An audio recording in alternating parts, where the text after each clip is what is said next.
So, who was Elizabeth Blackwell? I think it may be worth spending a little time with her biography because although she's well known to historians of science and to lovers of rare plant books, she's a relatively minor figure in the story of 18th century botany. And part of the reason for this is that until comparatively recently, not much was known about Elizabeth's life, including such simple details as the day she was born.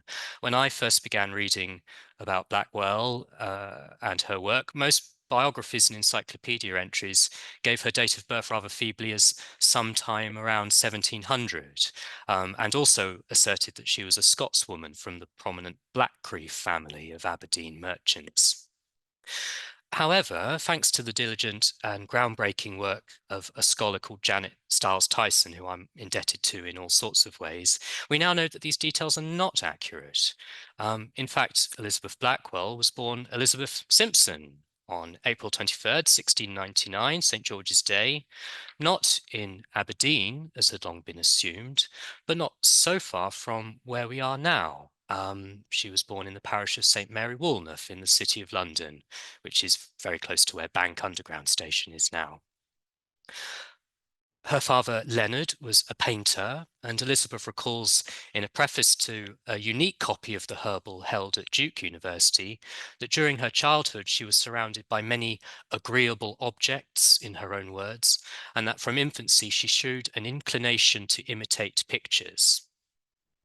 Further evidence for her parentage comes from a letter of introduction written to no less than Sir Hans Sloane by a man called Alexander Stewart in 1735. And here Elizabeth is described as the niece of a man called Sir William Simpson, who was Cursitor Baron of the Exchequer, a sort of middle-ranking civil servant come functionary, and also of Thomas Lutwich, who was a barrister and an MP for Appleby, Callington and Amersham. Not a great deal more is known about Elizabeth's early years, but we do know that in 1733, Elizabeth made perhaps the defining and, I would argue, disastrous decision of her life when she married a fascinating but a chaotic and highly unreliable gentleman called Alexander Blackwell.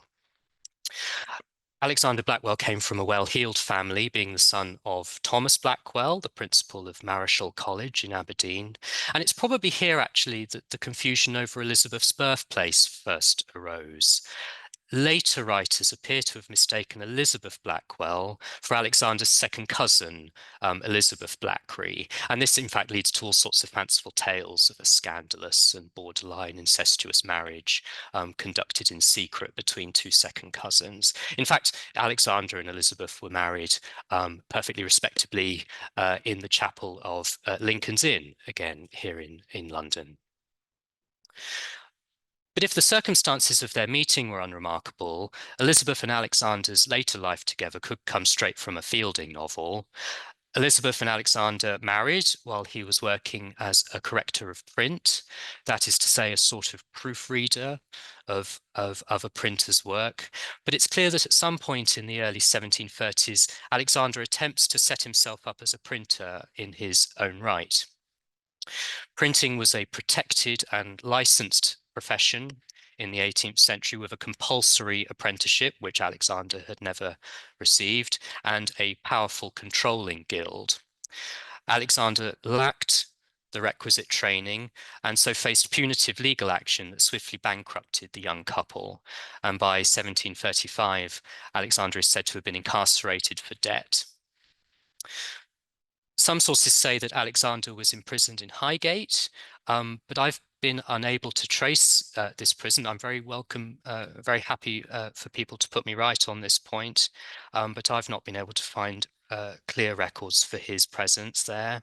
And I wonder if he might have been held, if at all, at the Fleet Jail, which was a notorious debtor's prison, or perhaps even at the Newgate prison in the city.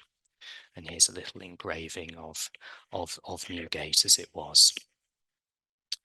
Alexander's imprisonment plunged the young couple into crisis and left Elizabeth in a disastrous financial position, really. But it's here that Elizabeth Blackwell shows remarkable courage and determination and becomes an exemplar of the old adage that necessity is the mother of invention. Elizabeth's great scheme to extricate her husband from his trials was to apply the artistic talents she'd acquired in childhood to the lifelike drawing and painting, particularly of exotic plants. With the exploration of the so-called New World and an explosion of new plant knowledge, Elizabeth had very cannily here identified a gap in the market.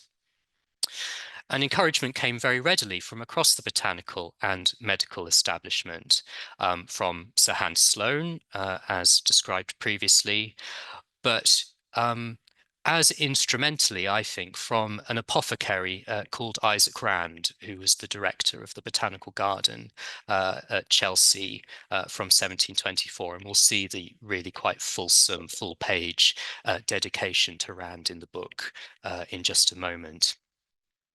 Elizabeth rented lodgings at number 4 Swan Walk in Chelsea, just over the Chelsea Physic Gardens east wall. This was back in the days when you could rent cheap property in Chelsea. I visited 4 Swan Walk recently, and it's a splendid multi-million-pound pile, as you might imagine. But this was a more affordable area of London in the 18th century. And she chose the location very cleverly. It was precisely so she could be close to the living plants that would provide the models for her botanical illustrations.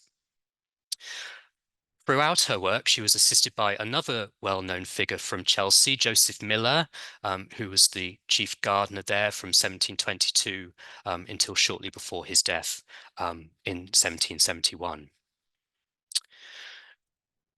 And the result of Blackwell's labours is one of the great plant books of the 18th century. I think it's worth giving its full title, A Curious Herbal, containing 500 cuts of the most useful plants, which are now used in the practice of physic, and on it goes. And it was issued in 2 volumes, the first in 1737 and the second in 1738-39.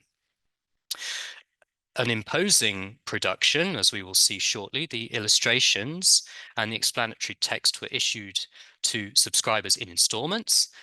For your money, you got 4 pages of elegant italic text with 1 plate of engraved plant drawings, or cuts, as Elizabeth calls them in her title.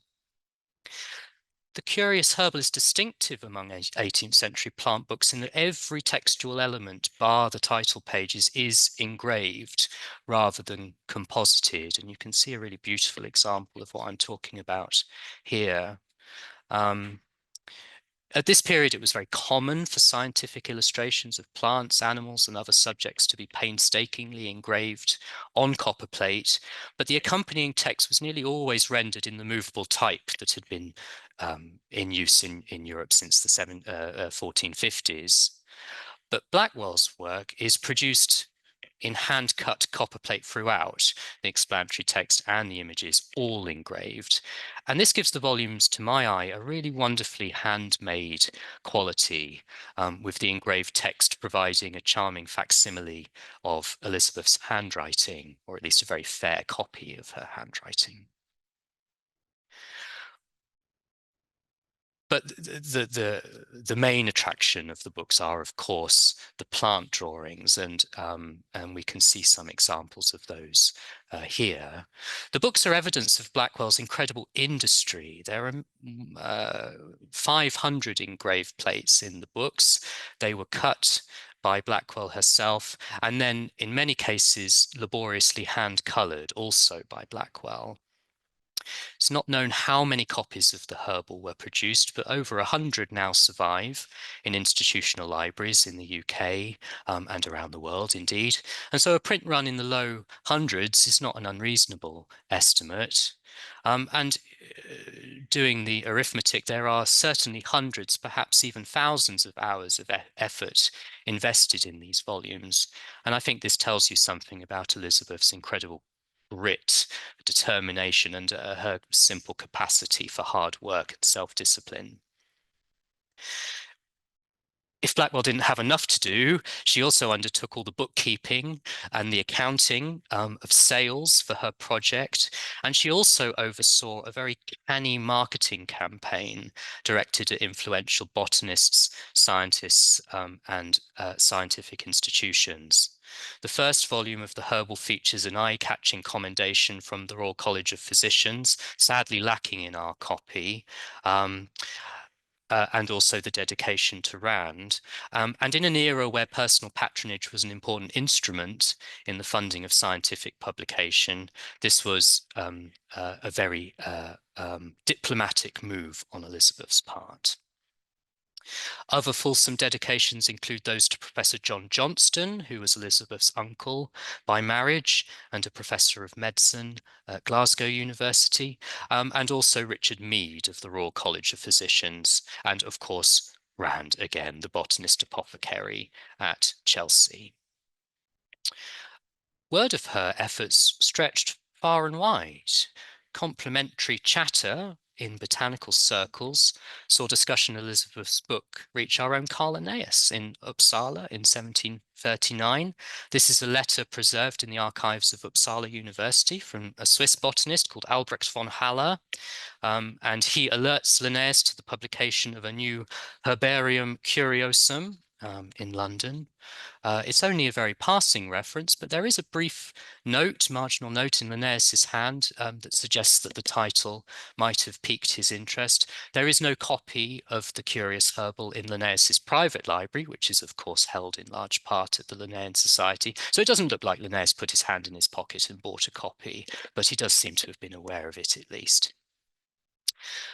Elsewhere, the book enjoyed some considerable commercial success at the time of its publication, selling for about £5 for the 2 volumes. That's just shy of £600 in today's money. That could buy you a cow in 1740, or 50 hours, or 50 days rather, of skilled labourer at the time. And I think reassuring endorsements from establishment figures, coupled with a very accessible layout and a shrewd choice to publish in English rather than Latin, helps to invite a lay audience and expands the volume's readership beyond the usual coterie of botanical enthusiasts. And so with great effort and an iron grip on the finances, Elizabeth was finally able to rescue the family from debt, which was a truly remarkable achievement. It would be lovely to say that the herbal success marked the end of Blackwell's woes, but circumstances and Alexander's unreliable nature sadly denied Elizabeth the happiness and success that might otherwise have been hers. The years leading up to the publication of the Herbal were marked by personal tragedy for Elizabeth. Her young son William died in infancy in the spring of 1736, and he's buried in the borough of Chelsea, although I've not been able to identify which church. Equally distressing in many ways was Alexander's failure to learn the lessons of his former profligacy. No sooner was he released from prison than the debts began to mount once again, and Elizabeth is forced, rather forlornly, to sell the publishing rights to the Herbal to her printer, the respected scientific publisher John Norse. Finally, with creditors circling, Alexander absconds from England altogether, travelling to Sweden in 1742. History doesn't record whether this flight from the country took place with Elizabeth's blessing, but we know that she was left behind in England to care for their second son, dutifully also named Alexander, who is born and baptized in the very same year that his father leaves for Scandinavia. While in Sweden, Alexander manages to acquire the slightly improbable position of agricultural advisor to Frederick I, an appointment that came with a considerable annuity and really should have secured his fortune. But ever a magnet for trouble, Alexander gets embroiled in a bafflingly complex courtly intrigue involving the line of succession and was actually executed for treason in Stockholm in 1747. Elizabeth never saw her husband again after his flight from Britain, but remained staunchly loyal, as far as I can make out, to the very end, even sending shares of the royalties from the herbal to her estranged partner. Not much is known of her later life. I know this is an ongoing source of or topic of inquiry for Janet Tyson. She doesn't appear to have produced any more botanical works that we know of, although, of course, that may well prove to be untrue. And eventually she passes away in October 1738. There is a rather lovely memorial to her, not contemporary, of course. She's buried in the churchyard of Chelsea Old Church, and this memorial to her and 3 other distinguished Chelsea women can be found inside. So it would be hard to describe Blackwell's life as a happy one, but I want to try and end on a positive note because she is one of my scientific heroes. She was an untiring person whose great book stands as a monument to her skill as botanist, illustrator, and also, of course, as entrepreneur. So that's the end of my little potted biography. Thank you very much for listening. Let's get into the main event, and I'll talk about the book. Can you see a book on a book cushion? All righty. So if any questions have come in, Isabel, do feel free to pose them now, because I'm just going to leaf through the book here. Well, actually, yeah, someone was asking, could you please repeat her name, place, and date, because it went a bit too fast. Oh gosh, beg your pardon. If you So don't mind. her name is Elizabeth Blackwell. She was born on the 23rd of April, 1699, and her place of birth was St. Mary Woolnough, and that is in the City of London. I should say, incidentally, that if you want to get the sort of potted biography, the Oxford Dictionary of National Biography is by far and away the most accurate biography online of her now. And there is, sorry. That's all right. No, happy days. Martin Nicol is asking whether there's any indication of a meeting between her and Eret, who... Not that I know of. Interesting. I would need to go away and plunge into Yeah. the archive, but no, not that I'm aware of. But that's a very good question. Let's have a look at the book. First thing to say is that, like so many of the rare books at the Linnean Society, it is in an absolutely ghastly binding. It's often the case that many of our books were rebound in the 20th century, and so where you might expect beautiful half-leather bindings, instead we've got this very durable buckram, so not terribly exciting. But when you get inside, you can start to see Blackwell's beautiful engraved front matter. Here's the dedication to Richard Mead, Physician in Ordinary to His Majesty, Fellow of the Royal College of Physicians of London, Fellow of the Royal Society. You can see instantly that it is in a very large format. I can barely fit it into the frame here on my demonstration table. This was very common for botanical books of the period, and gives an indication, I think, as to Blackwell's intended audience. She intended this to be a prestige work read by a learned audience with money to spare on expensive, large format books. We'll start to turn the pages. One thing I can say that's sort of unique to our copy is that it's curiously mangled. If you were to look at a copy in another library, you would expect a lot more front matter. There is a dedication to the Royal College of Physicians and so forth. The copy at Duke University, as Janet Tyson has discovered, has this very fulsome prefatory introduction, if you like, which includes this sort of intriguing semi-autobiographical introduction. Ours is lacking that, and in fact ours has been chopped up. It's probably very difficult to see on your camera, but this isn't a plate mark. This is actually where the title page has been cut out, either out of this copy or out of a spare copy, and then pasted a bit like a scrapbook onto the front page. I'm not quite sure why this was done. It's possible that it's a printer's cancel.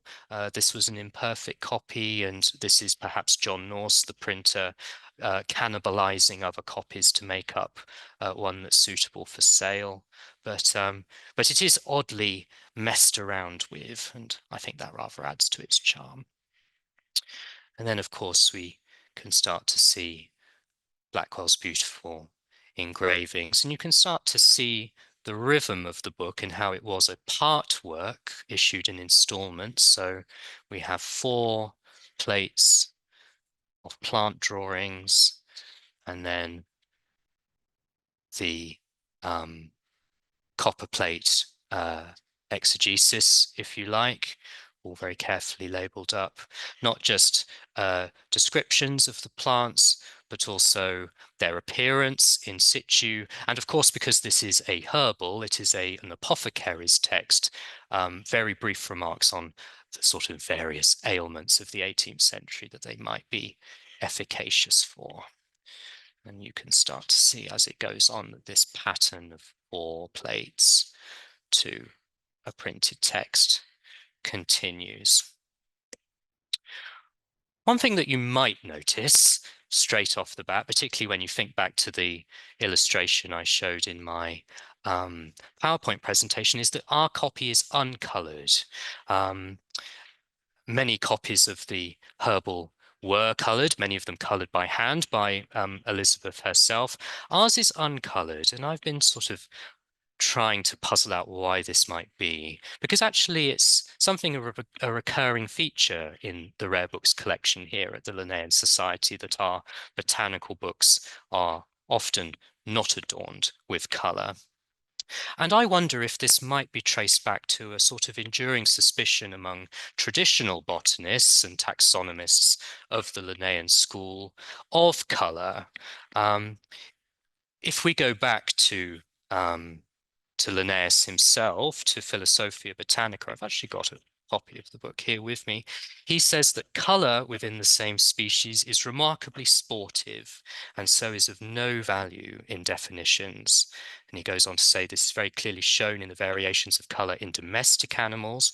But then he says nothing is more variable than colour in flowers. Red and blue flowers, above all, change into white very easily and very frequently. And he goes on in great detail. And I wonder if this slight suspicion, this slight prejudice, if you like, of colour for taxonomic purposes is evident here in Elizabeth's work. Of course, Elizabeth could not herself have been influenced by Linnaeus's writing. Philosophia Botanica, 1751. This is a good 10, 15 years earlier than that. But it does seem to have been a bit of an animus in the scientific community that black and white illustration, good old-fashioned structural morphological analysis of plant form and shape was better than colour, which was misleading and sportive, to use Linnaeus's beautiful word. Yes. All right. We have a request to go more slowly through the plates, so I shall do my best. We can talk a little bit about the provenance of this copy, because it, again, was not something that we bought. We couldn't have bought it. The Linnean Society wasn't founded until 1788. This book was, of course, published in 1737. And so, like so many books in our rare books collection, it came to us by donation. And it came to us from a man called William Tiffin Iliff. I've been trying to figure out a little bit about who Iliff was. It helps that a cover note from the donor himself is actually pasted into the front of the book. We can take a look at it here. This will be very difficult to read, I'm afraid, without the camera being closer. But it's just a simple cover note to say that I understand you do not possess in the library of the Linnean Society 2 volumes of a Curious Herbal. And so I beg leave to deposit them with you, and it's signed William Tiffin Iliff. The date is a bit of a curiosity. He signs it 73, which I assume must be 1873, given that the letter is addressed to Richard Kippist, who was librarian here at the end of the 19th century. I've been trying to find out a little bit more about Tiffin Iliff. He seems to have been, appropriately enough, a surgeon. His father was also called William Tiffin Iliff, and he was an apothecary, an army doctor, also based in the City of London in Cheapside. His son, his eponymous son, seems to have been a surgeon associated with the Royal College of Physicians. particular interest in smallpox and in vaccination, as far as I can make out. So I wonder if his admiration for the Linnean Society might have been tied in with his smallpox interest. Some of you may well know that Edward Jenner, the great pioneer of smallpox vaccination, was a fellow of the Linnean Society at the end of the 18th century, beginning of the 19th century. So it's possible that's where the connection arose. But otherwise, it has been in our rare books collection for nearly 150 years. It's been a source of great pleasure to librarians and readers in that time. One nice thing, I suppose, about the book being uncoloured is you really can see the detail of the engraving. Often when a book is poorly coloured or coloured by hand, you lose some of that additional detail. So having it in monochrome really picks that out. Were you on the monochrome, Will? There's a couple of questions about this. Do you want them now? Yeah, sure, why not? One of them says, could the lack of color be because colored versions would be more expensive than being hand colored? Yes, that's a very good that's a distinct possibility. My little hypothesis about, Linnaean philosophies of taxonomy, it might be entirely pragmatic. I suspect that if you were after a budget alternative to a finely hand-colored copy, a black and white copy would be the option. And then Anka asks, no, sorry, that's for later. Sorry, Anka. Leora from Chicago asks, of the 100 copies in libraries, how many of them are in color and black and white? I don't know if you'll know Ooh, that. that's a very good question. I haven't done a copy census. I've been able to see about 2 copies apart from our own in person, one at Merton College, Oxford, and another at the Natural History Museum, both of which are coloured. My sense is that actually uncoloured copies are somewhat more unusual than their coloured counterparts, but I don't have a precise figure, Leora, sorry. As you scroll through, someone asked, can you call out the common name or the Latin names of the plants if possible? Because on the from here it's not possible to see. So we've got nasturtium here, nasturtium hortense, self-heal, prunella,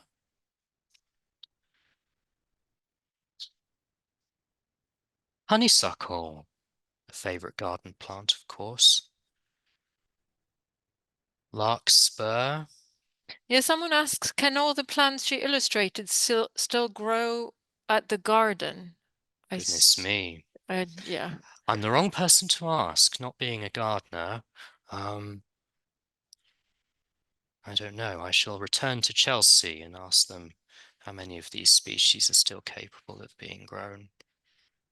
White mustard. So there's loads of comments about colored copies. The Hunt Hmm. Institute has a colored copy. Hmm. There's a Is this librarians in the call showing off? yes, possibly. There's a Quite all colored right. 1739 copy in the Cadbury Research Centre, sorry, Cadbury Research Library in the University of Birmingham. Wonderful. And there seems to be both versions at the National Library of Scotland. Yes, I Yes. suspect we've got a few librarians in the audience. That's absolutely fine. These are all places I will have to add to my wish list of libraries to visit. I should say, just as a little bit of background, I actually took this book to Chelsea earlier in the year. In fact, I make no apology. This is a slight rehash of the talk I gave there. But it was a pleasure, really, to bring the Curious Herbal back home, in a sense, to where it was first produced, as it were. And it does seem to be intimately bound up, really, with that particular corner of London. One thing that several of the attendees at that talk noticed, which I hadn't noticed in all of my handling of the book, is real variation in the quality, if you like, of printing between individual plates. So if you look here, it's difficult to see on the camera, perhaps. We've got white archangel, and actually this is fairly faint. This feels like, if this came out of your printer, you might sort of think you had to adjust your settings. It's not a particularly emphatic print. But then turning the page to woody nightshade, the contrast here is very strong. It's very prominent and pronounced. It's a very good, clear plate. So I wonder if Elizabeth, in her, sort of haste to publish, her pressure to publish to extricate the family from its difficulties, had problems with quality control. If, sometimes copies went out that perhaps might have done with a second print. This one, again, the plantain is quite faint, and you've actually lost detail altogether in one part of the engraved plate. I can't emphasize enough how impressive I think this is as a personal project. She's done all the engraving. Supposedly, she's referring to Alexander for corrections to the botanical supporting text. There are, I think, slightly fanciful tales about passing botanical notes through the bars of his prison cell in order to gain corrections and whatnot. But aside from that, and for guidance from Rand and from others, it really does seem to have been a passion project of her own. She did the engraving, she engraved the text, the bookkeeping, the accounting, the marketing, the whole thing. There's a question that would suit quite well here. Someone asks, did she work from pressed specimens? I think she took rooms in Chelsea so she could work from live specimens wherever possible. But I think she must have also worked from herbarium sheets. Just the physical appearance of the drawings on the page suggests a flat object, don't you think? This looks like a herbarium sheet, like something that has been pressed. There's a hint of three-dimensionality, I suppose, to the leaves. But no, I think she must to some extent have worked from dried plants as well as from living plants. And someone else asks, what are the dimensions of the copy and are the drawings life size? No, I don't think they are life size, but I can tell you the dimensions of the copy. It is about 40 centimeters high and 26 centimeters wide. So it's a substantial folio volume, not the biggest plant book by any means. As you drift into the 19th century, you start to get, things like Bateman's Orchidaceae of Mexico and Guatemala. They're sort of 1.5 meters high. A real explosion in the size of plant books, but it's still an imposing volume for the time, and was expensive to buy. £600 in today's money for the two sets. Will, can you say a little bit about the presentation of the material, the order in which it is? Someone is asking whether it's alphabetical or what does it follow a classification system? I don't know, truthfully. I was slightly dreading that question I'm because sorry. I was looking for an answer to it again. I think I would need to go away and probably consult Janet Tyson. Um, I'm not aware of an It's organizing interesting that it brochure. doesn't mention it in the title page, actually, because Well, often, yes, we lack so much of that front matter. This is one of our yeah. main difficulties with our mangled copy. Is a lot of that has been taken out.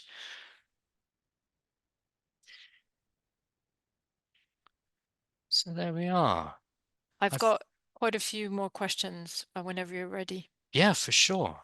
I don't know if you want to keep scrolling or Yes, is this speed all right? I can slow down even I think further. I think so. It's, you want to dwell on each plate and give people a chance to take them in, but at the same time, there's 500 of them. So, if we're going to show a good Okay. sample. Well, I'll throw a few more questions at you if you don't mind then. Sure thing. Um, Colin Walker asks, where are her original paintings? Oh Are gosh, they in Chelsea? I'm not Physic sure. Garden? No, I'm not sure. Again, Janet would have been the person to ask. I wonder if she's on the call. I don't know. Um, Sorry, Colin. and Anka asks whether we have any materials, other materials by Elizabeth Blackwell's in our collections, and I don't think we do, but I'll let. No, we don't. Um, Curiously, I wasn't able to detect many references to her even in our archival holdings. The letter I showed you from von Haller is in Uppsala, not here. Uh-huh. Um, so no, she was too early for the Linnean Society in many Yeah. ways. You know, she dies a good generation before we're founded. Um, and yes, I could say a bit about her posthumous reputation, I suppose. Um, she's obviously revered and admired now for her work and for her industry. But I think in the immediate decades after her death, unfortunately, like so many women botanists and women artists, she was rather sort of chauvinistically dismissed. The work was considered a little lightweight, the illustrations imperfect, decorative. You know, these are the words that are so often hurled at women artists of the time. Anna Atkins, the great pioneer of cyanotype photography, was also largely dismissed in her lifetime as a sort of decorative hobbyist.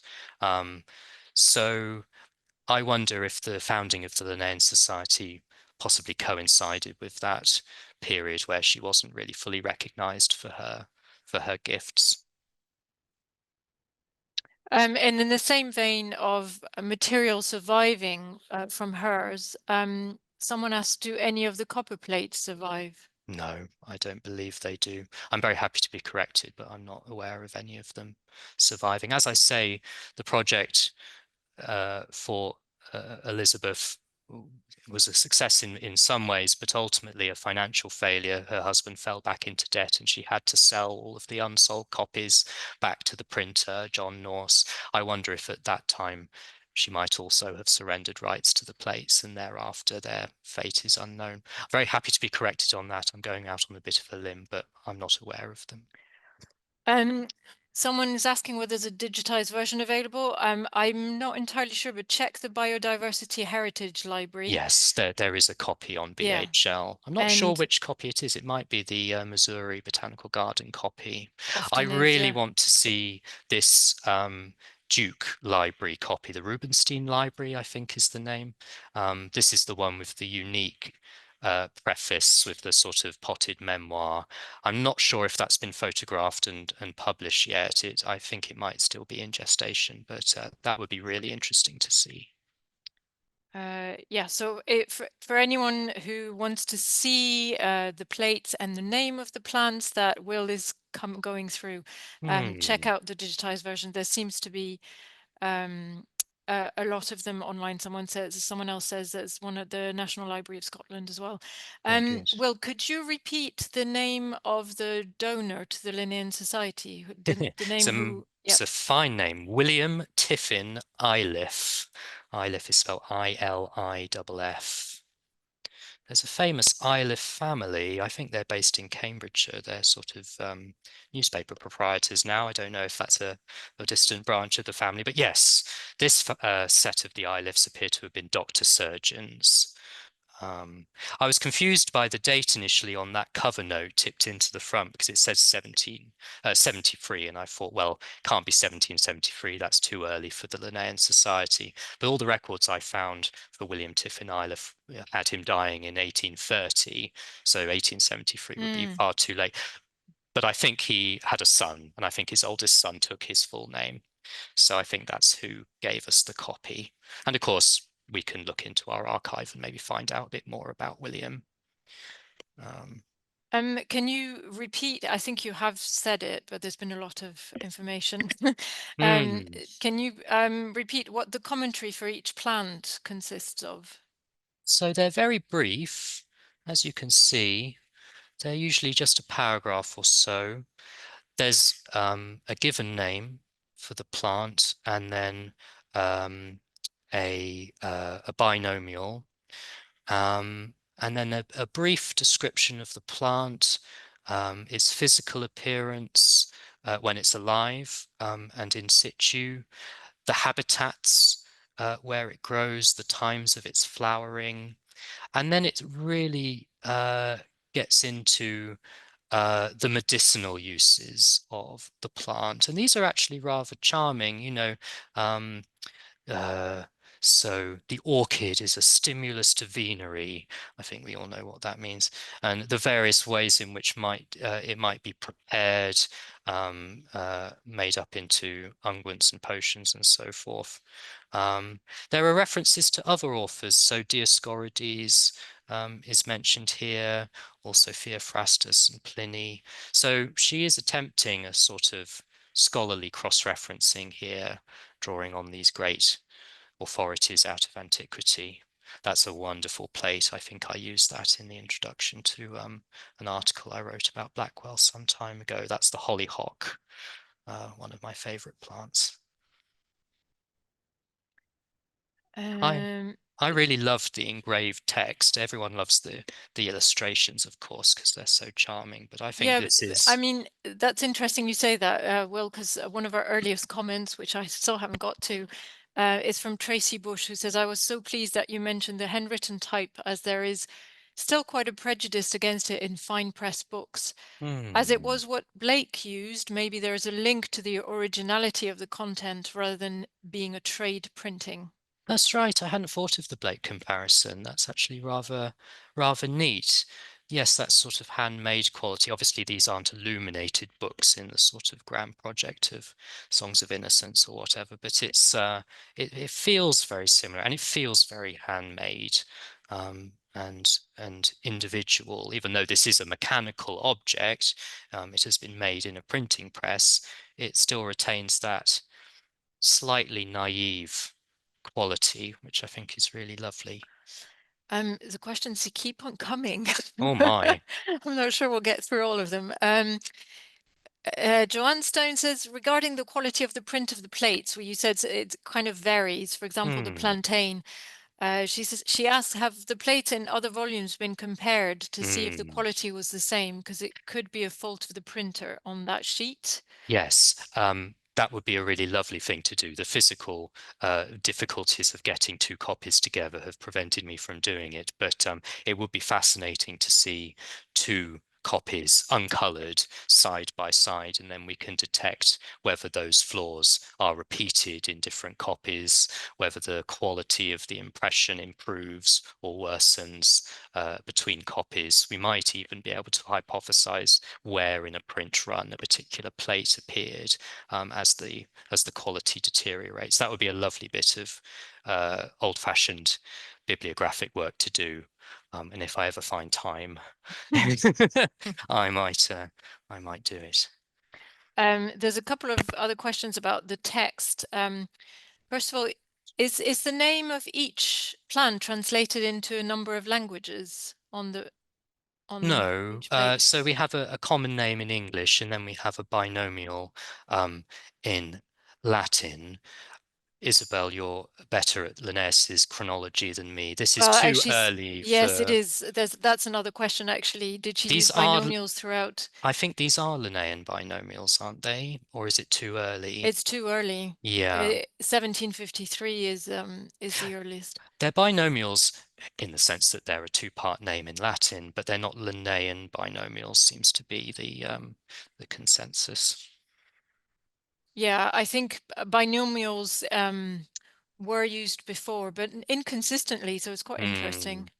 Yes, and that, of course, would present a difficulty to a modern scientist attempting to use this book, is tracking the changes in plant classification over the centuries. That sort of instability of names really plagues botanical works in the early 18th century. So, But there's just the Latin name, not the English common name, is there? no, there's a Latin name as well. So we've got bugle and bugula.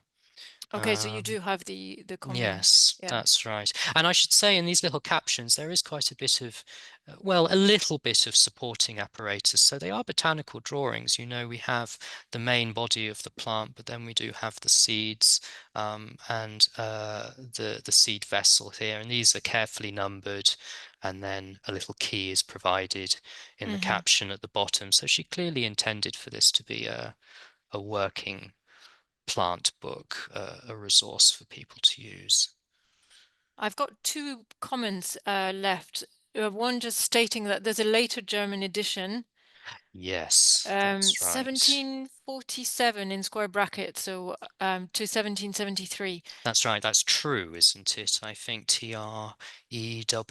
E. I think he had some role, uh, unwittingly or not, in um, Elizabeth Blackwell's poor reputation for much of the 19th century. I think it was commonly considered that the true edition was superior in some ways to Blackwell's, that the quality of the supporting text was better, and I think he cast quite a long shadow over Blackwell. Okay, apparently it has 615 hand color plates, so slightly more. Slightly bigger. And then someone says the mention of smallpox interested her because Richard Mead was an advocate of vaccination against smallpox and was Oh, involved with the establishment of the Foundling Hospital, where vaccination was introduced earlier on. I didn't know that. That's very interesting. And a final question has just come in from Martin Just as a Nicol. little side Yeah, note, go on. Edward Jenner, obviously a hero of ours at the Linnean Society, but was made a fellow not for his smallpox work, but I understand he was an expert on cuckoos, and he wrote a paper for the Society All about, right. because they're brood parasites, cuckoos famously, and this had been alleged for a long time and not believed, but I think Jenner was the person to prove that yes, cuckoos do evict the nestlings of other bird species. Yes, that was his claim to a Linnaean fellowship rather than smallpox. Okay, interesting. Elaine Mitchell says there's a German edition at the Wellcome Library, but my feeling is that it loses all the freshness of the original. There Well, you there you go. go. And final question from Martin Nicol, and I don't know whether it's possible to know this. Do we know if she used a microscope? Oh, that's a very good question. I think someone at Chelsea asked me that. No, I don't know one way or the other whether she used a microscope. Some of these anatomical details are very small, um, but possibly viewable with a hand lens rather than a microscope. I'm not sure. Excellent. Thank you. That is it. Thank you for the 46 questions and comments. I'm not sure we've ever had so many before. That's amazing. Thank you so much, Will, for a very interesting talk. I didn't know much about Elizabeth Blackwell, so I've learned a lot. Thank you. And I hope our participants also learned lots.